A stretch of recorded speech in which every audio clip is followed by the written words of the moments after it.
ज्ञान और वैराग्य की बात करना बड़ी आसान है। मुझे यह खुद भी समझ में नहीं आता है कि प्रायः कई बार जो आर्य समाज के लोग और दूसरे लोग हैं वे कहते हैं कि पूजा पाठ में मेरा मन नहीं लगता है, और जब मैं ध्यान करता हूं तो मन ही नहीं रुकता। वो तो इस तरह भागता रहता है जिसका कहने का क्या मजाल और उसकी गति और उसकी सोच। कभी कभी मैं भी विचार करता हूं कि पत्तियों को खाने वाला, गंगा के पानी को पीने वाला, फलों को चूसने वाला जो पहले साधु मुनि थे, पौराणिक कहानियों में यह कहा गया है कि उनका मन भटक जाया करता था। जो कि गंगा का पानी पी रहा है, पत्तियों को खा रहा है, फूलों को खा रहा है, फलों को खा रहा है, और सोचता है पिज्जा और बर्गर वाला, मसाला डोसा वाला, रोड पर खड़ा हुआ पुचका खाने वाला कि हमारा ध्यान क्यों नहीं लगता है। इससे बड़ा इस दुनिया का आश्चर्य और झूठ कुछ भी नहीं हो सकता। हमारी जो वर्तमान परिस्थिति है उसमें जिस तरह जी रहे हैं वही परमात्मा की कृपा से बहुत है। हमारा रहन सहन, हमारा खान पान, हमारी सारी प्रवृत्तियां यह बताने के लिए काफी हैं कि इस व्यक्ति को ईश्वर से लेना देना नहीं है। इसे तो श्रेय मार्ग ही चाहिए, जिसे वेद में अविद्या कहा है। टेढ़ा मेढ़ा रास्ता ही चाहिए और तर्क के आधार पर इसका जीवन खड़ा है। मैं बात कर रहा हूं, विमलेंद्र जी ने आपसे शुरू किया था उपनिषद की कथा कहने का, और कठोपनिषद का जो तीसरा वरदान था उसके संबंध में मैं निवेदन कर रहा हूं, जो उस कहानी से, आनंद स्वामी की कहानी से रिलेटिव है, जुड़ा हुआ है। क्योंकि आपने समय मुझको थोड़ा ज्यादा दिया है, इसलिए मैं तीसरे प्रश्न को पूरा आज लूंगा और आपसे उसके बारे में बात करूंगा। अगर आप मुझे थोड़ा सा समय देते तो मैं उसका एक अंश आपके सामने प्रस्तुत कर देता। मनुष्य का जीवन इतना तो सत्य है कि हम जन्म लिए हैं, याद रखकर चलिए, इसमें कोई विवाद नहीं है कि हमने जन्म नहीं लिया है। जब जन्म आप लिए हैं और हम लिए हैं तो यह भी सत्य है कि एक दिन हमें भी जाना है। वह सुखी होकर के जाए, दुखी होकर के जाए, हमारी स्वाभाविक मृत्यु हो या आपातकालीन हमारी मृत्यु हो। आपातकालीन मृत्यु से हमारा तात्पर्य है दुर्घटनाओं के द्वारा मृत्यु हो या लापरवाही के कारण मृत्यु। डॉक्टर के द्वारा लापरवाही से हमारी मौत आ जाए, या रास्ते में चलते हुए हवाई जहाज की दुर्घटना हो जाए और हमारा हड्डी भी राख में तब्दील हो जाए, लेकिन मृत्यु अवश्य भावी है, क्योंकि हम आए हैं। अगर न आए होते तो हमें जाना न पड़ता। ईश्वर चूंकि आता नहीं है इसीलिए उसे जाना नहीं पड़ता है, और वह सर्वत्र व्यापक है, इसलिए उसमें कोई हलचल और गति नहीं होती है। जीवात्मा एक देशी है, एक स्थान पर रहने वाला है, इसलिए उसमें हरकतें होती हैं। वह एक स्थान से दूसरे स्थान में जाता है। तीसरा जो कठोपनिषद का प्रश्न है वह यम और नचिकेता का संवाद है। वो एक कहानी है सारी की सारी उपनिषद। केवल हिंदू नहीं, हिंदुओं से ज्यादा उपनिषदों पर भरोसा किया इस्लाम को मानने वालों ने। उसके कई ऐसे विद्वान हुए और अंग्रेज ऐसे हुए जिन्होंने काफी विश्वास किया था उपनिषद में, और वो अपनी जीवनी में कहता है कि संसार की तमाम पुस्तकों को पढ़ा हूं लेकिन हमारी आत्मा को शांति नहीं मिली, लेकिन जब मैं उपनिषद को पढ़ा हूं और वेदों को देखा हूं तो हमारी आत्मा शांत हो गई। आप जब उलट करके देखिएगा, कई लोग कहा करता है कि सुनाकर चल देते हैं। वस्तुतः उपनिषद तो सारी की सारी कहानियां ही। नचिकेता ने कहा, प्रश्न को सुनिएगा, आज भी आपको काम आएगा। नचिकेता ने प्रश्न किया, तीसरा प्रश्न की बात मैं कर रहा हूं कि मृत्यु के बाद क्या होता है। साथ ही उसने कहा कि कोई कहता है कि मनुष्य मर जाता है और मनुष्य ही बनता है। ब्रह्म कुमारी संस्था में जाकर पूछिएगा, आपको बताएगा। ये संस्थाएं अभी बनी हैं। ऋषियों को आज से कितने 100 वर्ष पहले, हजारों वर्ष पहले इस प्रश्न को अपने मस्तिष्क में उठाया था कि कुछ लोग मानते हैं कि मनुष्य मरकर मनुष्य ही बनता है। मनुष्य में ही थोड़ा अच्छा मनुष्य बनता है, थोड़ा बुरा मनुष्य बनता है। हाथ कटा हुआ होता है, कभी पैर कटा होता है, कभी जन्मांध होता है। उसको उसी में पनिशमेंट परमात्मा के द्वारा दिया जाता है। योनियां नहीं बदलती। और कुछ लोग यह मानते हैं कि मनुष्य किसी भी योनि में जा सकता है। इस प्रश्न का उत्तर तो एक लाइन में भी दिया जा सकता था, लेकिन यमराज ने ऐसा कहना पसंद न किया। यमराज ने कहना पसंद किया कि तुम इस बात को क्यों पूछना चाहते हो, क्योंकि बच्चा आया हो, कोई बूढ़ा व्यक्ति नहीं आया था, जवान नहीं आया था, वो बच्चा आया हुआ था और गुरु से पूछ रहा है। गुरु ने कहा कि तुम्हारा उम्र या नहीं है, तुम अभी खाओ पियो, घोड़ा ले लो, हाथी ले लो, सोना ले लो, हीरा ले लो, मोती ले लो, बड़े बड़े अट्टालिकाओं में रहने का शौक पूरा करो, तुम कहां इसमें फंस गए। बात भी थोड़ा सही लगता है कि अगर बहुत छोटा बच्चा जीवात्मा परमात्मा की तपस्या में लग जाएगा तो उच्च श्रेणी का साधु तो बन सकता है, लेकिन गृहस्थी नहीं बनेगा। याद रखकर चलिएगा, उसको तो फिजिक्स ही पढ़ना होगा, केमिस्ट्री ही पढ़ना होगा, सदाचारी रह करके उसको पढ़ना पड़ेगा। उसमें दोनों लाभ हो जाएगा। सदाचारी रह करके पढ़ने में, गुरुकुल में जो रहने वाले हैं उनका रहन सहन, उनका खाना पीना देखिए। मैं गुरुकुल में कुछ दिन तक रहा हूं, बड़ी सिंपल खाना। मैं तो गुरुकुल में था तो उस समय में चावल के साथ दाल और रोटी के साथ सब्जी, बस। इसके अलावे तो दर्शन ही नहीं होता था किसी चीज का। और मॉर्निंग में दलिया, और वह भी रात में लेने के लिए अपना दोस्त को कहना पड़ता था कि जरा बाद में आएंगे, अंधेरा में थोड़ा ठीक तरीके से दे देना, ना पानी पानी न देना सब। तो उसको सिखलाया जाता था। अब मुझे समझ में आता है कि क्यों वहां इस तरह का प्रबंध किया हुआ है कि मन शांत रहेगा। ये जो त्वचाएं हैं, ये जो आंख है, यह जो कान है, यह नासिका है, ये जो जीव है, ये पूरे वातावरण की सारी चीजों को पकड़ती हैं और पकड़ करके चलती हैं। आप रोड से गुजर जाते हैं, आपकी त्वचा उसको पकड़ लेती है। इसीलिए ऋषि मुनि जो लोग थे, साधु तपस्वी थे, वे गुहा में रहा करते थे या जंगलों में रहा करते थे, क्योंकि बाहरी गृहस्थियों का वातावरण उनको पकड़ न ले।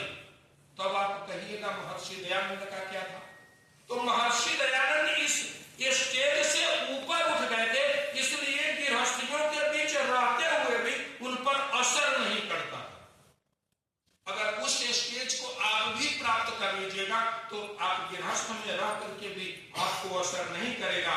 जनक को देखिए, 2 बेटी, गृहस्थ आश्रम में, पत्नी, भाई, भतीजी और इसके बाद भी विदेह कहलाता। कृष्ण को देखिए, योगी राज कृष्ण को, इस स्टेज को पार करने के बाद पत्नी, बेटा, युद्ध में सबका दिखाई देना, समझाना और अचानक ध्यान में बैठना तो परमात्मा में ध्यान लगा लेना, इस स्टेज को पार कर गया।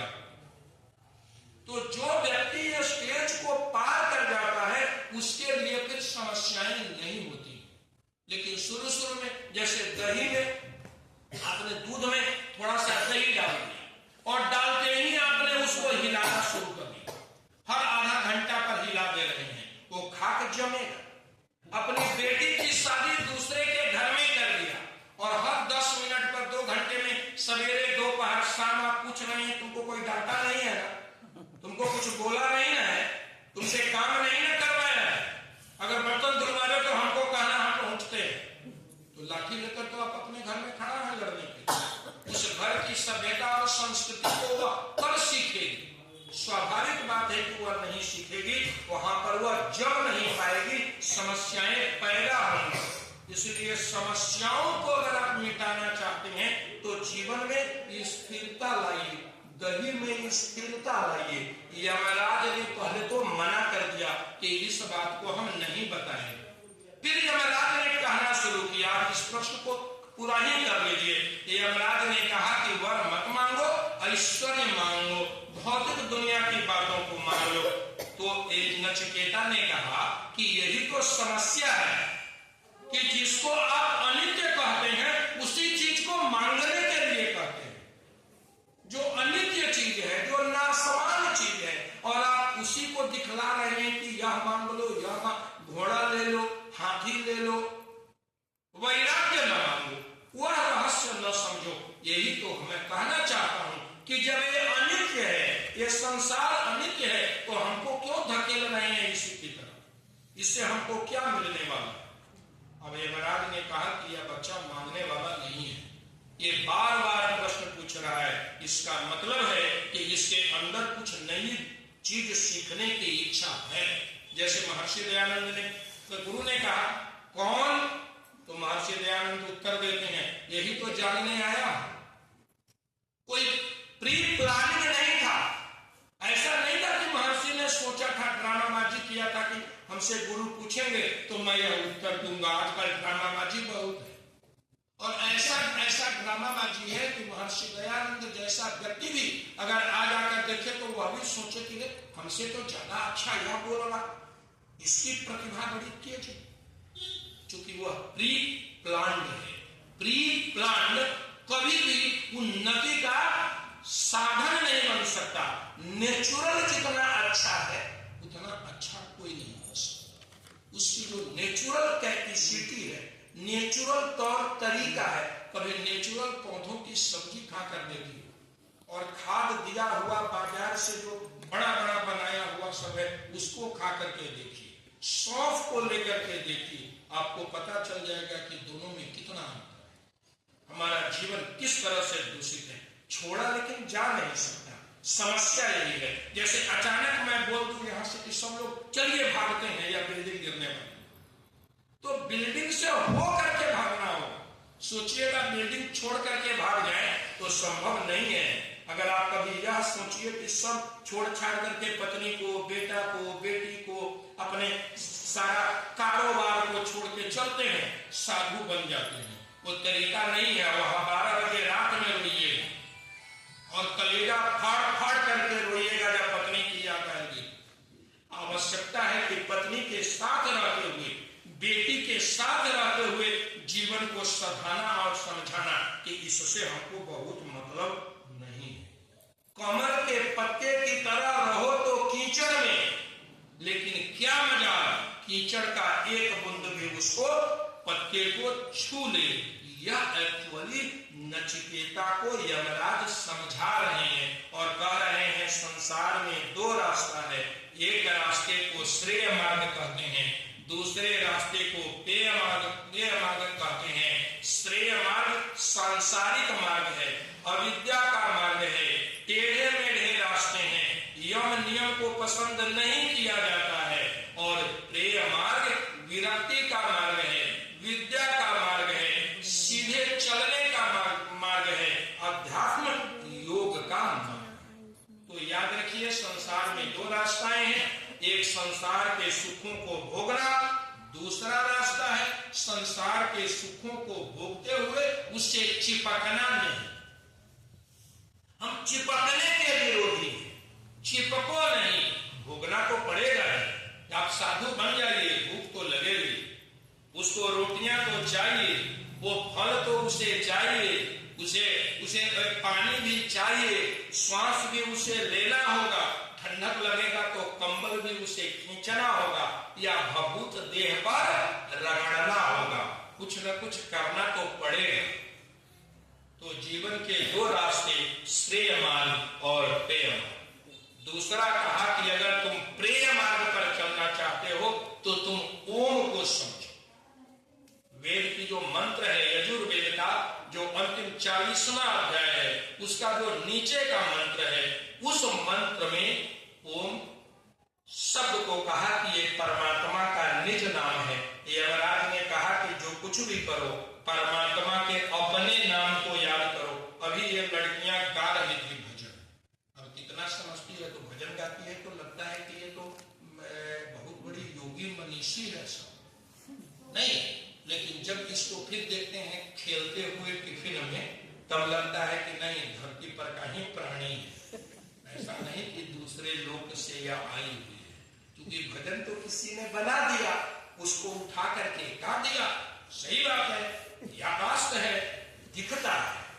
अगर कोई पंडित मैं बोलता हूं तो लग सकता है किसी को कि बहुत जानता होगा, लेकिन कुछ न जानते हैं, ये हमको पता है कि मैं कुछ न जानता हूं, मैं बिल्कुल साधारण आदमी। तो अगला उसने कहा कि पहला तो बताया श्रेय मार्ग और प्रेय मार्ग, दूसरा बताया ओम परमात्मा का निज नाम है, तीसरा कहा कि संसार में दो शक्तियां, एक शक्तियां है विधायक और दूसरा है विनाशक।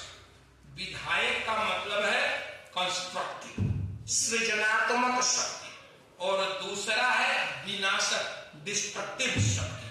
अब समाज में भी पाइएगा, देखिएगा, घर में भी पाइएगा तो देखिएगा, एक व्यक्ति होगा जो सबको जोड़ करके चलेगा, थोड़ा सहेगा लेकिन जोड़ने का काम करेगा, और दूसरा है उसको कोई चिंता नहीं होगी कि घर टूट जाए चाहे भाड़ में जाए, वो अपने मन के मुताबिक सबको तहस नहस मिटा करके चल देगा।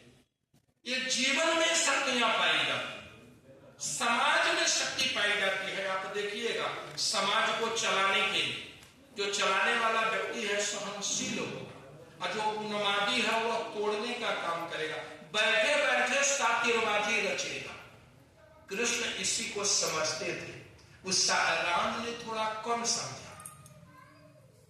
राम थोड़ा साधु प्रवृत्ति के ज्यादा थे, राजनीति के मामले में थोड़ी कम पैठ मुझे लगता है, लेकिन कृष्ण राजनीति के मामले में भी बड़े सिद्ध हस्त थे। जंगल में अचानक सुनहला मृग को देखना और मां सीता का कहना कि इस मृग से मैं खेलना चाहती हूं, आप पकड़ कर लाइए। राम के मन में उठना चाहिए था कि इस जंगल में इतना सुनहला मृग हमारे आसपास क्यों घूम रहा है। तो पौराणिक तो उत्तर देते हैं कि लीला किया, लीला। और आज सामाजिक आता है कि लीला न किया था, वो मनुष्य थे, वो फंदे में फंस गए। ये दोनों आपस में टकराते हैं, लेकिन दोनों मानता है। क्योंकि पौराणिकों को भी बहुत अपना आदमी मैं समझता हूं। आपके बेटे का अगर कान थोड़ा कट जाए तो वो पाकिस्तान का बेटा नहीं होगा, वो हिंदुस्तान का ही बेटा रहेगा।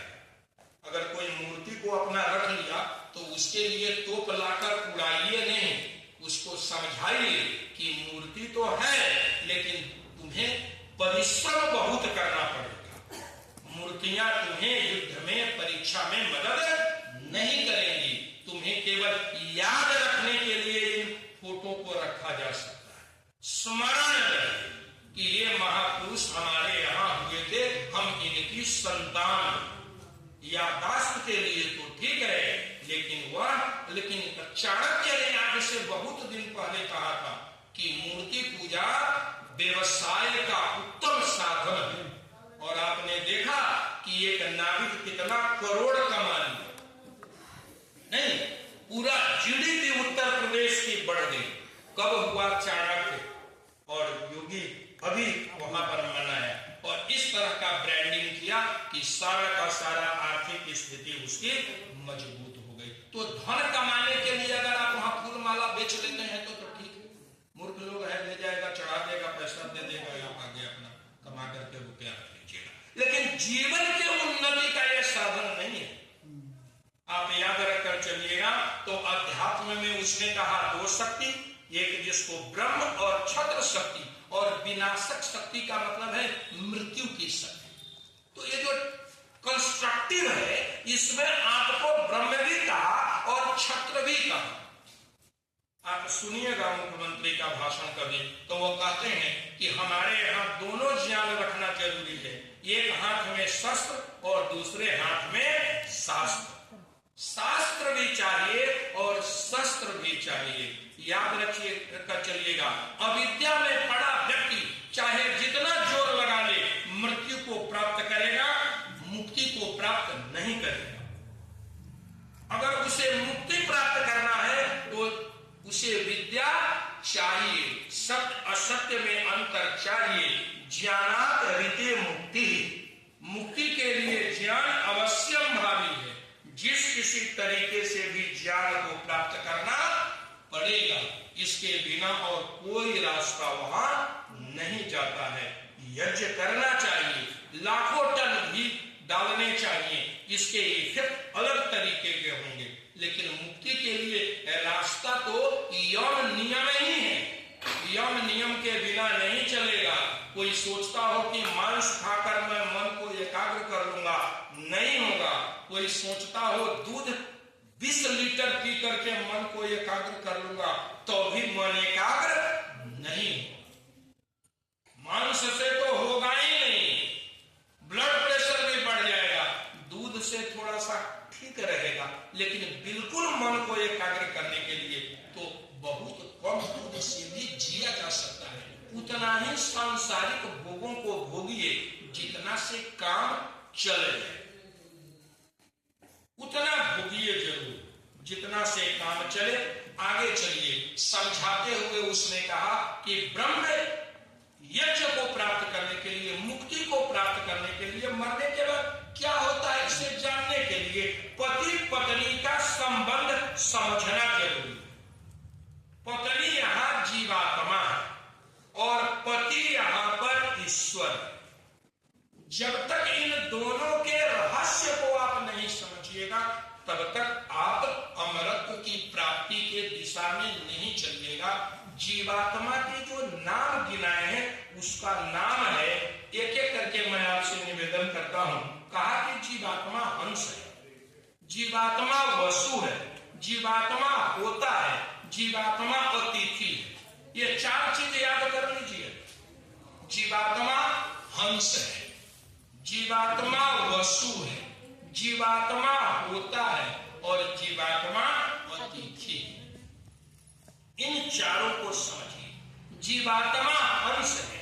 हंस का मतलब है कि दूध और पानी को अलग अलग कर देने वाला है।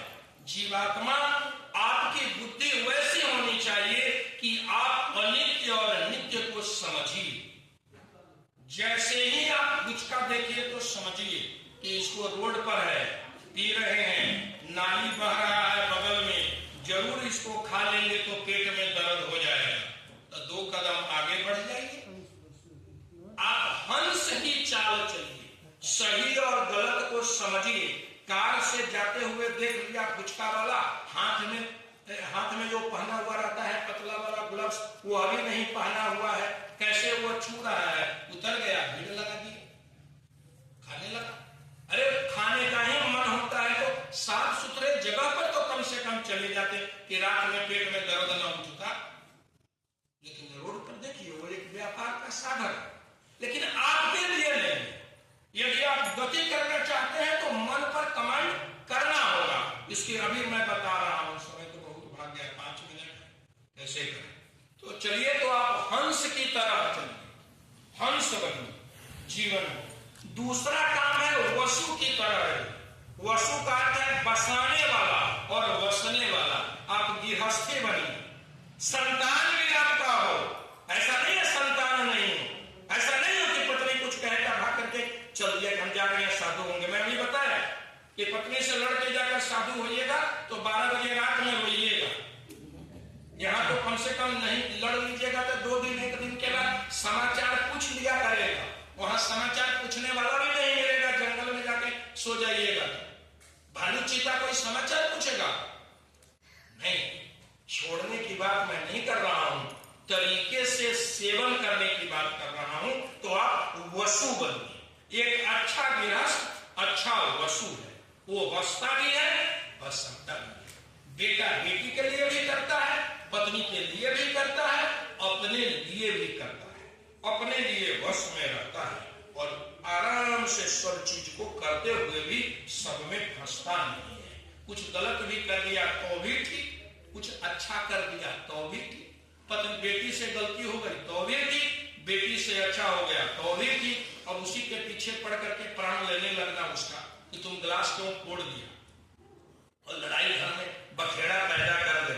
पत्नी थोड़ा सा कुछ कर दी, गलती हो गया, बखेड़ा पैदा कर दिया, पंपलेट छपवा दिया, फिर ऐलान में खड़ा होके कि ऐसे ऐसे किया हुआ है, कोई अच्छा आदमी का काम। तो वसु बनी।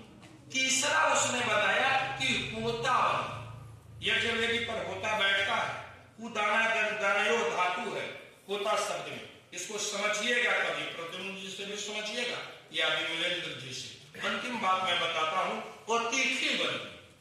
और तिथि का मतलब है जिसकी तिथि निश्चित नहीं है। यह मानकर चलिए कि आज मैं जिससे बात करके सो रहा हूं, कल जगूंगा कि नहीं जगूंगा कोई नहीं देखा है। जगिए तो परमात्मा को धन्यवाद दीजिए। मुझको लगता है कि अगर आप किसी से वादा करते हैं कि कल मैं 8 बजे तुमसे मिलूंगा, तो आप युधिष्ठिर से भी ज्यादा ताकतवर और भीम से ज्यादा होशियार और ताकतवर। आपको विश्वास है अंदर कि मैं कल जगूंगा। परमात्मा को आपने चैलेंज ठोक दिया कि तुम्हारा न्याय व्यवस्था न चलेगा, कल हम पक्का जगेंगे और उससे भेंट करेंगे। इसलिए अच्छे कर्म जब मिले तब कर लीजिए, और बुरा कर्म जैसे पता चले तो समझिए अभी नहीं, थोड़ा देर ठहर कर करूंगा। आज करे सो अब करे, है ना? जो आज कर रहा है उसको अभी कर लीजिए। कौन जानता है अगले पल में क्या होगा या नहीं होगा, लेकिन आलसी ठीक समझता है। आज करे सो कल करे, कल करे सो परसों, इतने भी क्या करे, अभी जीना है बरसों। अभी हमको अभी जरूरी क्या है, मैं बरसों बाद कर लूंगा। यह तो मानसिकता है, ये मानसिकता बर्बाद कर देती है आदमी को। इसलिए अभी करने वाली जो नीति है, इस नीति पर चलिए, एकता का पालन करिए। नदियों का पानी आप देखते हैं, हिमालय पहाड़ से सभी नदियां निकलती हैं। कोई इसको गंगा कहता है, कोई यमुना कहता है, कोई सरस्वती कहता है, कोई सिंध कहता है, कोई कावेरी कहता है। उससे पूछना चाहिए कि अरे हिमालय पहाड़ से निकलने वाली जितनी भी नदियां हैं और सभी के पानी को उठा करके देखो, ये ऑक्सीजन और हाइड्रोजन के मिलने से बनी हुई है, फिर गंगा कैसे हो गया, जमुना कैसे हो गया? भाई नामकरण हमने दिया हुआ है, अलग अलग उसको खंभों में बांट दिया हुआ है, सेपरेट किया हुआ है। हमारी तो अपनी प्रवृत्ति है ना, बड़ी विनाशक चलती है। अंदर से तो स्वाभाविक हम नेक आदमी है, लेकिन ऊपर के जो ड्रामाबाजी है ना, वो संसार को तोड़ देती है, परिवार को तोड़ देती है, व्यक्ति के अहंकार का पोषण करती है। मैं ही सबसे बड़ा ज्ञानी हूं, मैं ही सब सिद्धांतों को जानता हूं, मुझको ही मुक्ति होने वाला है। यह प्रवृत्ति बड़ी घातक प्रवृत्ति है। प्रवृत्ति तो अच्छा वह है जिसमें व्यक्ति, न्यूटन जैसा व्यक्ति समुद्र के किनारे घूम करके जब देख रहा है और दूसरा कह रहा है तुम तो बहुत बड़े वैज्ञानिक हो, तो उसके शब्द याद रखना चाहिए कि उसने कहा कि मैं विज्ञान के समुद्र के किनारे घूंगा और सितुआ चुनने वाला साधारण प्राणी हूं। मैंने कब दावा किया कि मैं समुद्र को तैर सकता। लेकिन आजकल यह कहने वालों की कमी नहीं है संसार में कि एको हम द्वितीयो नास्ति, द्वितीयो हम तृतीयो नास्ति, तृतीयो हम चतुर्थो नास्ति। भाई ऐसा नहीं है, मैं ही दिल्ली का राजा हूं और कौन राजा हो सकता है? परमात्मा और जनता का परिणाम आपने देखा है, उसको अध्यात्म में ला करके रखिए। मैं ही सबसे बड़ा हूं, इस सोच को तोड़िए। यज्ञ कहता है अग्नये स्वाहा इदम अग्नये इदं नमः, यह अग्नि का है, यह मेरा नहीं। इसके एक हिस्से को आप ध्यान में रखिए। अहंकार किसी का नहीं चला, न रावण का चला, न कंस का चला, तो हमारा आपका क्या चलेगा? समय आपका पूरा हो गया हुआ है। इसके एक पार्ट बचे हुए हैं, कभी दूसरे दिन इस प्रश्न को फिर उठाऊंगा। मैं चाहता था आज पूरा कर दें, लेकिन 10-15 मिनट लग जाएगा उसको समझाने में, इसलिए इतना ही वक्तव्य फिर याद दिलाता हूं कि मरने के बाद क्या होता है, जीवात्मा की कैसी गति होती है, कौन व्यक्ति श्रेय मार्ग में और कौन व्यक्ति प्रिय मार्ग में गमन कर सकता है, इसको नचिकेता ने को यमराज ने बड़े अच्छे तरीके से डिफाइन किया। उसकी प्रवृत्ति एक अपनी है, समझाने के अपने ढंग हैं, आनंद स्वामी के अपने ढंग थे, अलग अलग लोगों के ढंग अलग अलग हुआ करता है समझाने का, लेकिन मूल उद्देश्य वही है। जीवात्मा का मूल उद्देश्य है मुक्ति को प्राप्त करना, लेकिन मुक्ति को धर्म, अर्थ, काम और मोक्ष के द्वारा मुक्ति प्राप्त करना, केवल और केवल मुक्ति अचानक नहीं मिला करता है। उसके जो रास्ते हैं वो धर्म है, उसका रास्ता है वो अर्थ है, वो रास्ते पर उसका काम है और अंत में उसकी मुक्ति है। तो लक्ष्य तो मुक्ति है, लेकिन बिल्कुल संसार से विरक्ति मृत्यु का साधन बनेगा, अमृत तत्व का साधन नहीं बनेगा।